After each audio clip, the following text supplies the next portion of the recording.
քիչ ժամանակ մնաց հարցերի համար, Ադրբեջանի դեսպանին առաջինը խոսքը կտամ։ Բարեկալուց Գերմանիա, պարոն վարչապետ,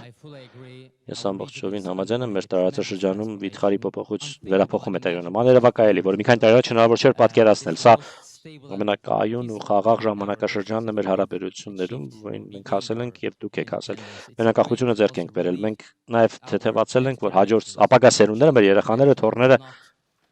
չեն ժառանգի այս ցավոտ ու տևական հակամարտությունը եւ հուսանք մշտապես կապրեն խաղաղության մեջ եւ Ադրբեջանը իհարկե նախաձեռնողն էր խաղաղության օրակարգի, մենք գործել ենք հստակ եւ նպատակային, դուք էլ նշեցիք իրական օգուտները խաղաղությունը բերում է օգուտները, մենք կարևոր քայլեր ենք ձեռնարկել ու այլ կարևոր քայլեր էլ դեռ կձեռնարկենք հուսանք շուտով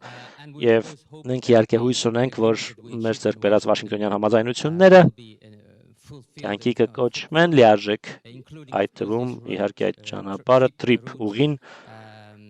որը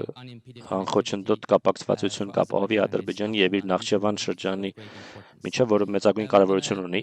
Ինչ վերաբերում է վերջին խոչընդոտին համանդրությանը, մենք հույս ունենք, որ դա էլ կվերացվի, որովհետեւ մենք կարողանանք պաշտոնապես ստորագրել խաղաղության համաձայնագիրը։ Հիմա արդեն մենք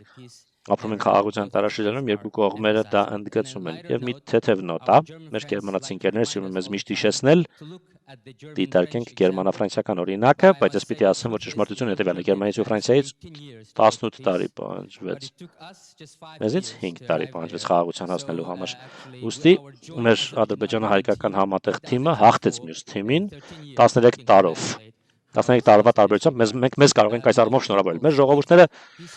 խաղաղ միասին ապրել են ու մենք կարող ենք դա նորից անել, ես դրա մեջ համոզված եմ, ու Ադրբեջանը վճռական է այդ ճանապարհով ընթանալու դեպի խաղաղություն, կայունություն եւ բարեկեցություն մեր տարածաշրջանում։ Շնորհակալություն։